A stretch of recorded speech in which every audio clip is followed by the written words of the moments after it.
I am Dr. Heather England. I'm a licensed clinical psychotherapist and a certified sex therapist. I have a private practice in Kansas City that is focused predominantly on midlife women and couples. And I do both relational therapy and lots of sex therapy with that group. And I also do what I call thera coaching. It's like a combination of therapy and coaching to help people move their lives forward and get unstuck.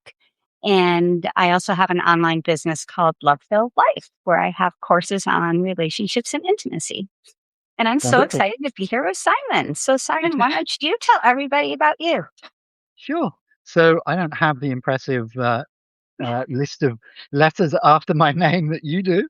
I am writing both the Quiet Transition Substack and the book.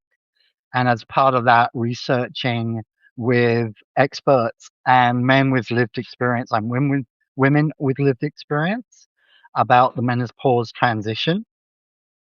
I have gone through it as the man, as the male partner, as my wife has been going through perimenopause. So I've got my own lived experience that I bring to this.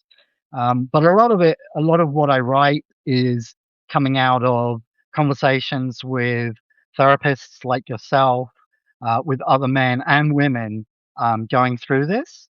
And it's been really, really interesting journey so far. Yeah, I love that. I think that is such a unique perspective that you will lend as the male in all of this, just from the standpoint of how it impacts you, but also then how do you support your partner through all of this? So I'm excited that you're willing to take on this subject that's been Yeah, traditionally a female subject. yeah, So it's lots of absolutely. space for this. I think so, and we were talking the other day about there's a little bit of a bubble that we live in because we're writing about this topic, and Hmm. that bubble is gradually expanding to include women. And it's still not getting out there fast enough, um, but it really isn't including men at all. So men just don't have educational resources targeted for them Right. to understand what's going on. Right. Well, and honestly, I think it's only been, like you said, we're in a bubble, so we know more about this subject than a lot of people. But Mm. I think that our society is just waking up to starting to share more information with women about what is happening in their body. Because as we know, like research on female bodies is so limited compared to research on male bodies. So there's Mhm. so much about what happens inside of a woman, whether it's premenstrual disorder, whether it is PCOS or menopause or perimenopause, that there's just so much content that's not really been researched well and not been pushed out to the public in an easily digestible format so women really understand what's going on in their body. Because I still have so many women walk into my office that, they'll say things like, oh, we tried to have intercourse and it hurt like hell. And they don't understand that that is actually a symptom of menopause and of perimenopause. They Mhm. just think like they're stressed and they just need to relax. I'm like, yeah, no, all the relaxation in the world's probably not going to help that pain if that's what's causing it. Yeah. And I Yeah. think that brings us nicely into this topic of intimacy and what changes. And there's a lot apart from just obviously the pain. There's a lot of other things that are going on. Do you want to talk a little bit about what you're seeing from the female side? Yeah, I think that's really a great segue into the topic. So, how about we shift into me just sharing a little information about what happens within your body from a sexual standpoint Hmm. as a woman? So, as you start to go through perimenopause, which is the period that is 10 years prior to menopause, and menopause it's not a long period of time. It is literally the 24 hours, like you have a period and then you don't have a period, right? So it's like you just took a stake and slammed it in the ground, and that is what menopause is. And then everything after that is postmenopausal. And so men and women do not even know they're in perimenopause. And so these changes are starting to happen inside their bodies, and they're not even aware that that's what's going on because we've trained everybody that no, menopause is hot flashes and night sweats, and it doesn't start till you stop having your period. But that's total bullshit because it starts happening way earlier. Sorry, I swear, sex therapist. You cannot be a sex therapist and swear. But anyway, so if we go through some of the changes, one of the first ones is decreased lubrication. So this is where you have vaginal dryness, you have a slower arousal, and then you can have increased friction within your vagina during intercourse, because that makes sense because you don't have a lot of lube in there. So you can use commercial lube products to help with this. Like that actually will help with that. But then there's a condition called genitourinary syndrome of menopause, okay, or a GSM. And this is a collection of different things. It is vaginal atrophy. So when you are heading towards menopause, your vagina actually starts to get smaller. Mhm. Your vaginal tissue thins out. You have less blood flow into your vaginal area. The tissue becomes more fragile. So it tears more easily. Okay. So it's more prone to that. It's just much more sensitive skin. You can have pain with penetration because if you think about that skin being more fragile and more dry, when you have penetration, if your vagina has atrophied a little and you're putting the same penis in there, well, or other object, then what is going to happen is it's going to tear that tissue and it's going to hurt and it's going to feel like you are literally rubbing sandpaper in there. Honestly, when I went through this, I was in shock at it literally felt like my vagina was on fire. It hurt so much. So to any women out there that are listening to this, if you have this start happening out of the blue, it's worth a call to your doctor to figure out what is going on because lube is not going to help this. You can lube all night long. And what you actually need is estrogen based products that go to your vaginal area. Because what happens during perimenopause is your estrogen starts dropping. So your body needs that estrogen to have a very supple vagina. The other thing that happens is your vulva starts to sag a little more. Your clitoris recedes as a woman. So it is harder to get good stimulation. It takes much longer to get stimulation, to get arousal. It's harder to get to orgasm, and orgasm is not as intense. And those same orgasm properties also occur for men as they age. The other thing that happens is as part of GSM is you can get more frequent UTIs, and that is likely due to the lower estrogen in your body. You also have big changes in libido. So your desire often drops as you go through menopause, and that is due to hormonal fluctuations in your body. It can also be due to your fatigue and sleep disruption. Most people do not realize, but fatigue is the biggest arousal killer. So if you are tired and you want to be intimate, like 10 o'clock at night, not the right time. Like you really want to shift your intimacy into a time when you are not as tired.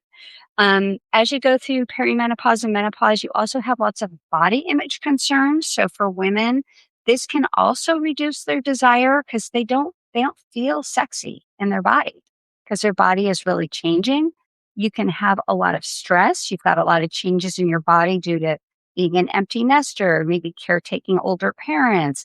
Maybe you're starting to feel less necessary or important at work. And then you can have relationship dissatisfaction that starts to occur as you get into this new midlife identity.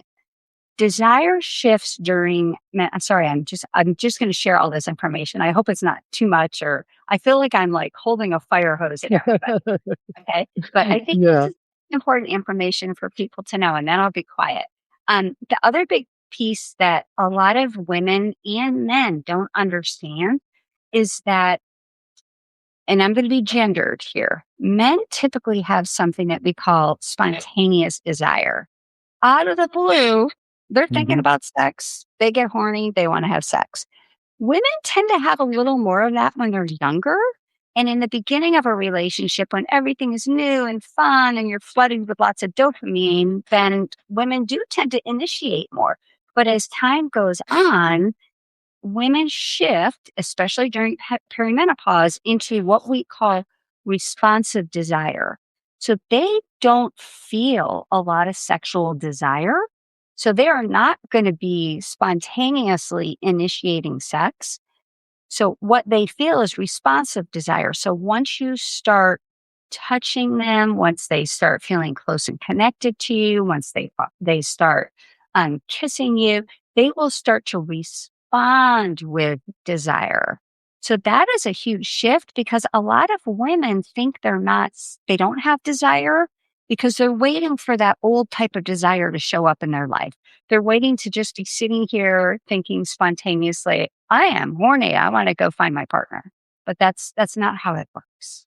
Yeah. So there, I just wanted to share some baseline I think information. I think that's really useful actually, and I know we have a lot of women watching. We also have some men watching, and I think that this is where that education piece comes in. And I think you brought up a lot of interesting factors that men also experience, and also some of that that you talked about the lack of spontaneous arousal and responsive shift to responsive. Hmm. And I think one of the big problems there for men is if their partner isn't initiating, that has an impact on their self-esteem. Hmm. And they're already in that process because they're in that age group now. We're in the 45 to 65-year age range, somewhere in there, that they start to feel their self-esteem slip. Right. It starts in the workplace. So they're not as relied on, maybe. Maybe they've moved up and that's great, but now they've got these people under them who are younger, who are more in touch with technology, perhaps, who maybe have newer and fresher ideas, and they start to feel Hmm. threatened. Hmm. So they've got this threat thing going on. And then at home, they no longer feel desired. Right. So this is a big hit to self-esteem, and that rolls into mental health. Hmm. So then we start to see mental health issues among men, um, because of that low self-esteem. That's the problem. It's not the fact that they're not having sex, and I think that's something that gets confused. It's that lack of intimacy, that the fact that they are now the leader in that, they have to go back to initiating everything, Hmm. and they feel like they've been rejected perhaps because their partner has said, whoa, actually that's really painful, let's not do that. Hmm. And the partner doesn't know why it's really painful because Right. haven't had the education, maybe their doctor hasn't had the education. Right. So then it's a vicious cycle of people not being able to communicate properly. Exactly. And so who is going to want to do something that hurts? Right. No, Absolutely. no one. So women will start to avoid sex Hmm. and it, and we are not taught in our society how to talk about sex. I mean, we can tell our husband or our wife how to like load the dishwasher, okay, if we don't like how that is.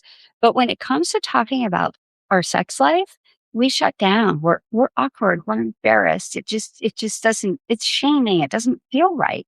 But we have to be able to talk about sex with our partners. Otherwise, what happens is the woman may avoid sex because it hurts or because she doesn't have that desire and stop initiating, but she doesn't communicate to her husband or her partner, sweetheart, I love you so much, but I can't do this right now because it hurts. But I would love to engage in other sexually pleasurable activities with you that maybe don't involve penetration. Right. Let's Hmm. talk about how we redefine our sex life. And we're going to get to that a little later because that's one of the solutions, the tips for all of this for people. But you touched on something that's, I think, really important that happens as we get into midlife, and that is desire discrepancy. Mm. So, desire discrepancy is the number one reason couples come to therapy for sex therapy. And it's because one partner wants more or different sex than the other partner. That's how we define desire discrepancy.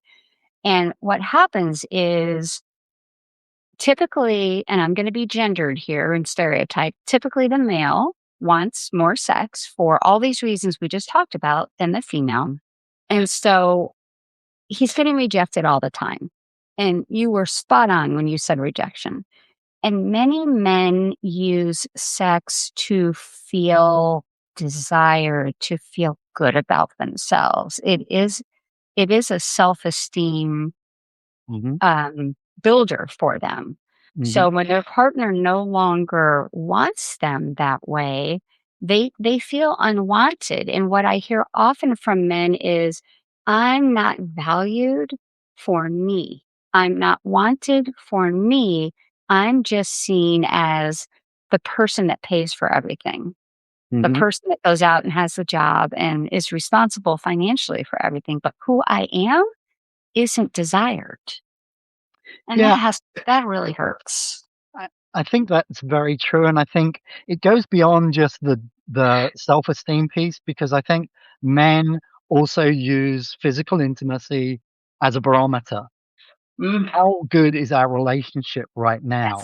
yes. Yes. Um, if we are regularly having physical intimacy, and that's beyond just sex, but just that connection, if we are Mhm, totally connected, we're using that as a barometer to say our relationship is healthy, mhm, not because that's what's most important, but that's how we express it.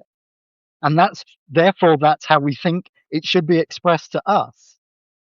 This is how I receive the message that, yeah, you're doing a good job in this relationship. Everything's good, and you're the right partner, and you're doing things well. When that barometer starts to drop mhm. in pressure, and suddenly things look unbalanced, that's when I think, from certainly from a male perspective, and from people I've talked to and myself, that's when it starts to cause those discrepancies, that fear of rejection. And I think that's a huge thing. It's not just the actual rejection, but it's the fear that starts to come into the relationship.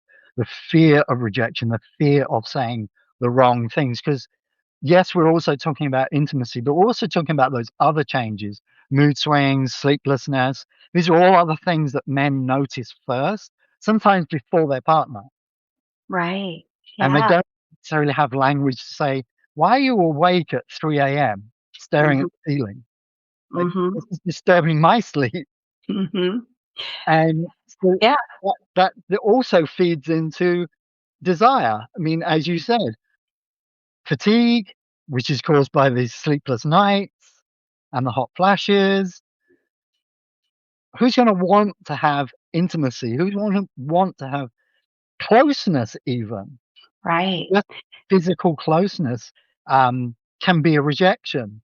That Mhm, fact that, "No, I don't want you to hold me right now because I'm having a hot flash, and the mhm. last thing I need is you wrapping your arms around me Right. and making me even hotter." Right. And that's like, well, but why? Yeah. Right. No, it's like, "Get on your side of the bed. I need my space over here." Right, Right. exactly, and I'm throwing all the covers onto you. Why? And I Yeah. think one of the big things, especially at the early stages, is we talked a little bit about this language gap, and I think one of the puzzles for men is women don't have the language. This is long before the word perimenopause even enters the conversation. They know that they're getting hot sometimes, they know that they're not sleeping as well, they know they're irritable, but they don't know why. The man can see these symptoms. His big question is, "It's your body, why don't you know what's going on with it?" Mhm. So then there's frustration. Like, Mhm. tell me what I need to know." Well, there's a language gap. They can't tell you what they don't know themselves. And also, I think this is another thing for me where I'm trying to get education across to men is this is the time when women's tolerance for taking on more emotional load Mhm, and educating men why. mhm. Right. Yes. So what happens in intimacy with couples is women get to a certain point where they're like, I don't want one more thing that one more person I'm responsible for taking care of. Hmm. And you wanting to have sex when I'm not interested is like one more task on my list. And it adds just more to my emotional load. Right. So I want to circle back to that desire discrepancy piece. Okay. Hmm. Because the cycle I see that plays out a lot is that men feel loved through the act of sex. It makes them feel valued, makes them feel loved, makes them feel special, and then they feel connected. Women, to even be remotely interested in any kind of sexual activity, they need to start with feeling close and connected. They need to feel that even before you do Hmm. any kind of sexual activity. So really, foreplay is not, oh, let's hop in bed and touch each other, right? Before the main event of intercourse. Foreplay really starts at the end of your last sexual activity when it's how you treat your partner. It's how you show up for them.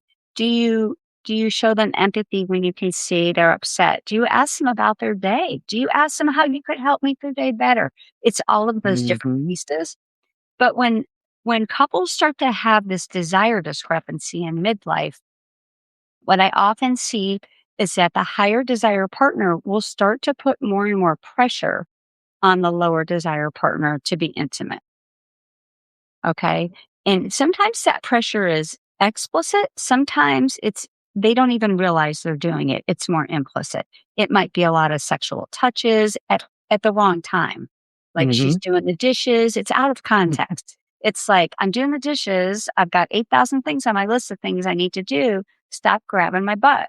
Okay. It's not flirty like it used to be, Right. years ago, and so pressure actually will lower desire even more. So Mm. when when men keep initiating and put pressure on their partner, come on, like we haven't had sex in like a week, or they keep a scorecard of how often they're having sex, what kind of sex they were having, whether it was good enough. The woman feels pressure and it lowers her desire even more.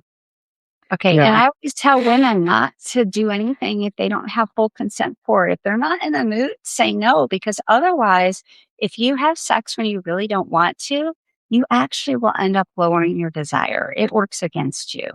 Yeah. I think Unless you. your mindset is, oh, this is a gift. I'm giving them a gift, right? And Oh, then it's a different mindset. yeah. I think you brought a really good point. You use that word scorecard, and I think that's a lot of what happens in relationships. That transactional. I did this for you. You should do this for me, Hmm. and that keeping score of. And I think you're absolutely right. I think men do keep score, um, and it's that reward base. So I did the dishes. Yes. I should get a reward for that. Yes. I took the trash out. I should get a reward for that. Yes. I babysat the kids, Uh huh. you know? So it's this, and I wrote about this a couple of weeks ago. It's that helper mindset as opposed to the partner mindset. Right. So when you're a helper, you get rewarded. Mm. So, and part of that reward system is sex, Hmm. you know? So I'm helping you do these things. I helped out. I went to the grocery store and bought groceries. So I Hmm. helped out. You didn't write the list, you didn't check the pantry, you didn't check the fridge, you didn't check what we actually needed for dinner for the rest of the week, but you went to the grocery store with the list and bought most of it. And some of it you got wrong, but that's okay, you helped. Right. Right. But So she you get still had the emotional load of figuring out all the meal planning, right, which exactly. which honestly, if I never had to cook again in my life, I would be happy. But what you're leading to, and I don't want to cut you off if you weren't done, is lots of misunderstanding and miscommunication then occurs in the couple. All right. Mhm. And lots of resentment.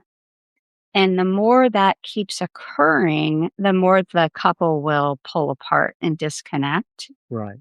And then long stretches will occur when people aren't intimate. And then it's kind of awkward and difficult to like start that all over again, like to resume that. So I think the story we tell ourselves about what is going on can take us to the really bad movies if it's not true. And it Mhm. can cause us to think something about our partner that is completely untrue. Right. And it can just continue to spiral and feed that really negative cycle in a relationship. And this is where couples need to start developing the ability to communicate about these difficult things. And if they have a long history of avoiding conflict or not being able to resolve conflict in the relationship, it kind of all blows up at this point in time because this is conflict. So some couples will knuckle down and they will figure out a pathway through this. They'll go to counseling. They'll figure out how they talk about these things. Other couples will just kind of check out from one another and they really live as roommates Right. and co-parents. And they talk about admin things, but they stop being connected in that wonderful way that Yeah. brought them together initially. You mentioned there this interpretation and filling the gap, that silence, and I think men especially, um, are guilty of that. Well, I wouldn't say guilty, but resort to that because they're solution providers. Mm-hmm. So they wanna fix this Mm, gap that has happened, so they come with a solution, and they think that solution is based on these set of facts. This is what I know to be true, mm-hmm. even though that's a completely false premise, Mm-hmm. but they've got a solution for this. And I mean, I've talked about this before, but they tend to look at either the relationship or their partner as being broken. Mm, This is something I can fix because mm-hmm. this is what I do. I fix Mhm. things. Mhm. And it's a big hit again to self-esteem for a man to realize there's no solution to this because Yeah, my partner isn't broken. right. This isn't something that gets fixed in Mhm. that sense. You Right. can't bring a solution to it and make it all better. Right. And especially given the period. We're talking about this 8 to 10 years. This is not something that, "Oh, yeah, okay, we're gonna experience this for a month, Right. and now we're done, and Right. it's everything's back to we're all good." No, even once you get the language, and now we understand, okay, perimenopause. Now I have a list of symptoms as a man, I now understand I've got this list of symptoms. And in reality, they probably have this many symptoms Mhm. out of this many symptoms. They have some, and they still now cannot understand why there isn't a solution. It's like, okay, I've got a list of symptoms, and I know that this is called perimenopause. So these are the things I need to do to fix it. Instead of how do we do this together? Mhm. This is something else I've talked about a lot. Is that scorecard thing, once you drop that scorecard, once you stop trying to score points and start seeing this less as a her problem, Mhm. more as an us transition, it stops being like that. Because if you're on the same team, you can't score points. Right. Right. Yeah. No, I think you're spot on. It's a team sport. Relationships are a team sport, and you've got to work together, or you will disconnect and you won't be successful as a team anymore. Yeah, So, absolutely. yeah. And I think that you mentioned that embarrassment sometimes of coming back together. And I think that's true. I think there can be that. But I think that also can be re-energizing. Mhm. I think if you've gone through that period of time where you've kinda drifted and then you realize, "No, this isn't us," and like Mhm. you say, they either go to therapy or they start talking for something else triggers that, okay, we're going to have these conversations. And then you can come back together and, like you said, discuss about, well, what does our sex life look like now? Mhm. Right. What does it actually mean to us to be physically intimate? What does intimacy, the whole package, what does intimacy look like?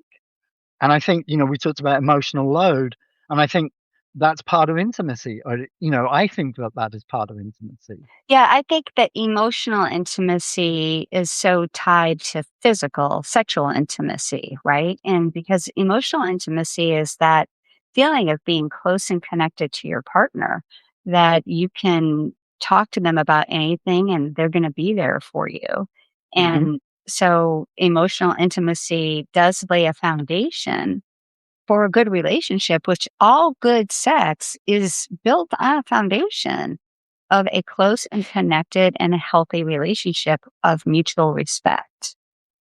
Yeah. Okay.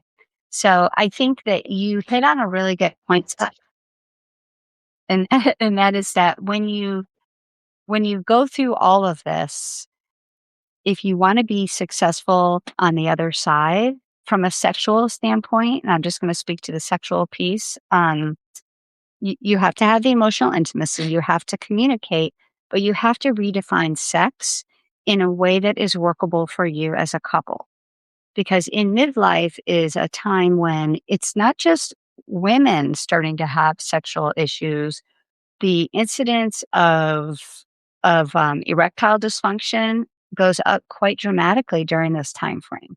Hmm. Okay, ED is not caused by aging, but it exacerbates it because a lot of the things that happen to us as we age also are contributors to erectile dysfunction.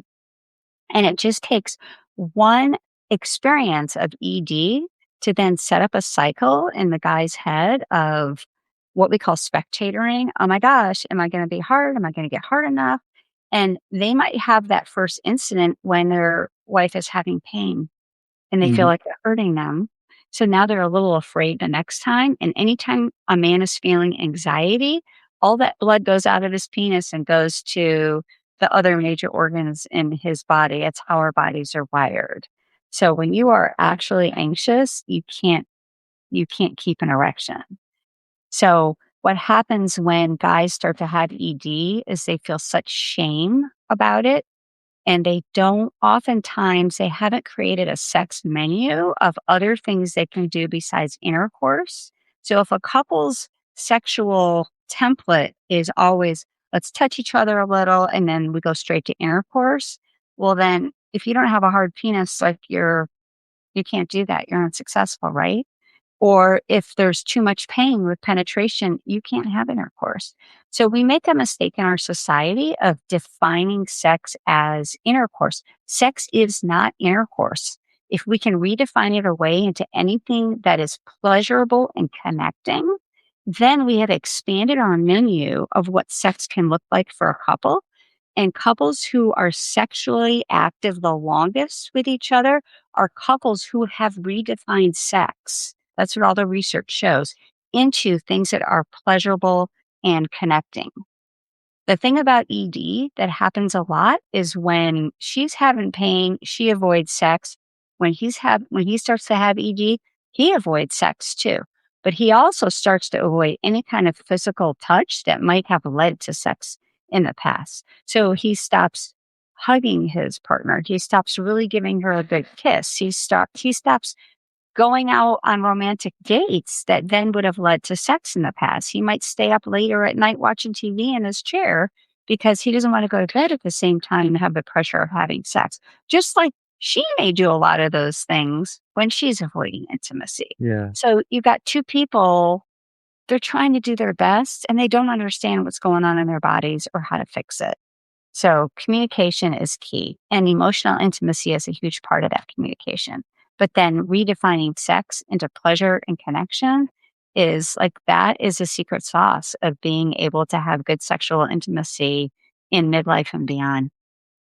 I think before we wrap it up, just to see if anybody in the who's watching has any questions for you, particularly, Or and you.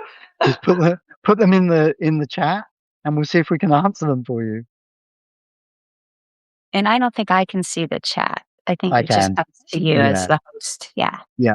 I'll let you know if we have any Substack questions. should fix that. Let us both see it. Yeah. No, don't think we've got any questions. All right. I Well, think you this covered a lot of ground. Oh, here we go.